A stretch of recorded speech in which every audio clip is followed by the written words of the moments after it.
Imagine walking past a homeless old man without giving him a second glance. Now imagine discovering, just a few hours later, that the man you ignored owned more companies than anyone in your city.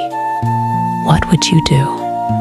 Would you apologize or pretend you never saw him?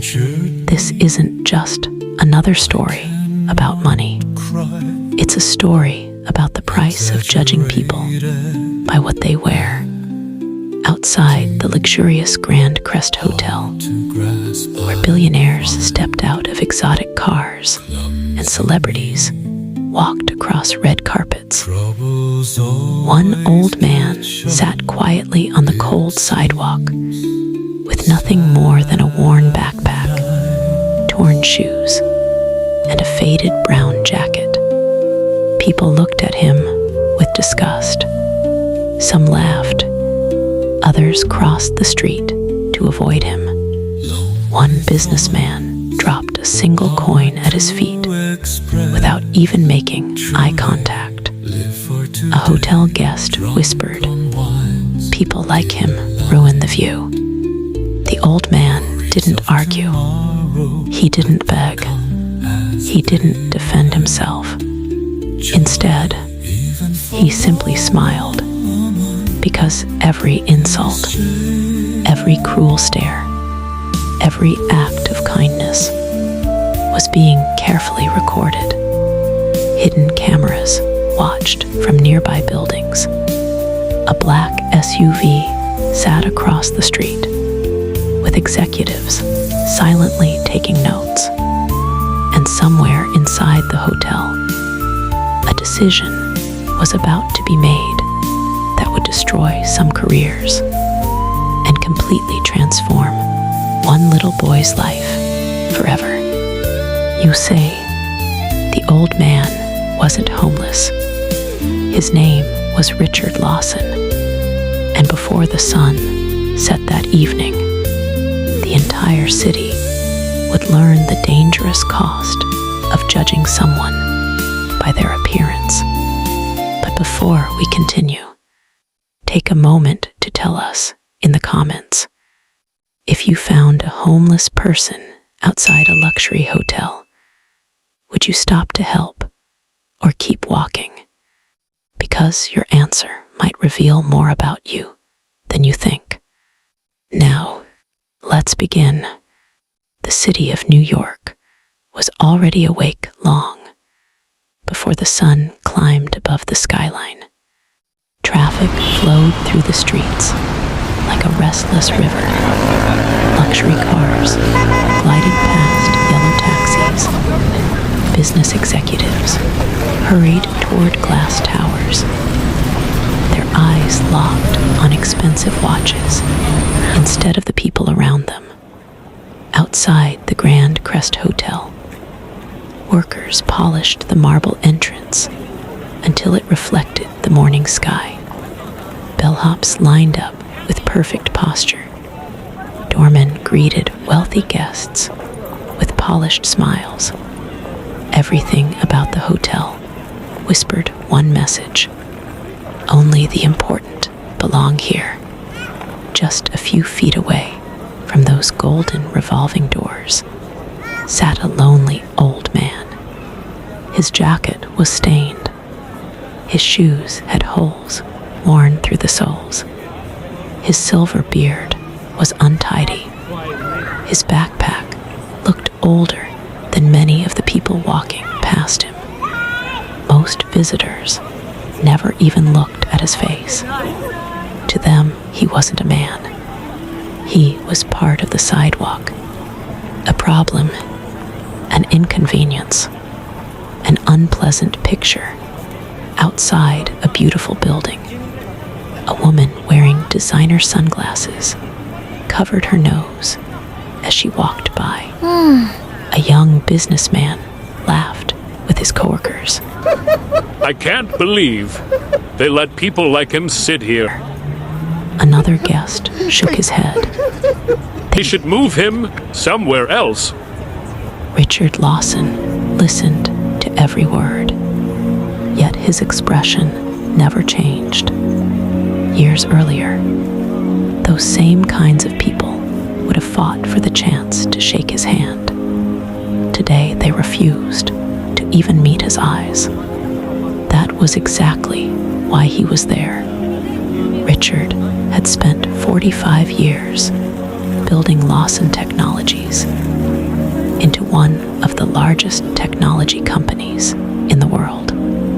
His inventions transformed industries. His investments created thousands of jobs. Business magazines called him a visionary. Financial networks called him a genius. But none of those titles answered the question that had haunted him since losing his wife many years earlier.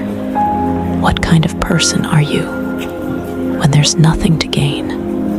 Money had a strange way of hiding people's true character. When people recognized him, they smiled. When they believed he was poor, they revealed who they really were.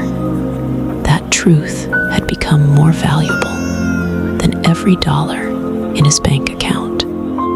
Across the street, inside a black luxury SUV with dark tinted windows, James Walker adjusted his earpiece. Mr. Lawson has been in position for 43 minutes. Olivia Bennett looked up from her tablet. Any positive interactions? James slowly shook his head. Not yet. The tablet displayed live footage from several tiny cameras positioned around the hotel entrance. Every smile, every insult, every act of kindness, every cruel glance, everything was being recorded. Not for entertainment, not for television, but for a decision Richard intended to make before sunset. A decision that would change more lives than anyone standing outside that hotel could possibly imagine. Back across town, 8-year-old Ethan Carter zipped up his faded blue hoodie while the smell of toast drifted through the tiny apartment.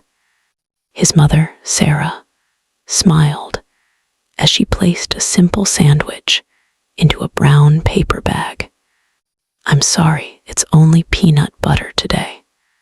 Ethan grinned. "It's my favorite." Sarah laughed. "You say that every day." "Because every day you make it." She reached over and brushed his curls into place. "You always know how to make me smile." Money had been tight ever since Sarah lost her office job months earlier. She now worked long hours cleaning offices at night while taking part-time jobs during the day. Life wasn't easy, but she refused to let hardship make her heart hard. Before Ethan walked out the door, she gently placed a hand on his shoulder. "Remember something." "What?" "If you ever have the chance to be kind, take it. You never know who needs it most." Ethan nodded. "I will." Those simple words would soon echo far beyond the walls of their little apartment. As he walked toward school, the towering Grand Crest Hotel came into view. He had passed it dozens of times before. Usually he hurried past, but today something caught his attention. The old man, sitting quietly outside, wasn't asking anyone for money. He wasn't shouting. He wasn't sleeping. He was simply watching the world pass by with calm, thoughtful eyes. For reasons Ethan couldn't explain, he stopped walking, and in that single moment, two completely different worlds quietly began moving toward each other. In the next part, Ethan walks over to Richard, offers him his lunch, and unknowingly becomes the first person to pass the Billionaire's test. The tension will steadily build until the first major twist.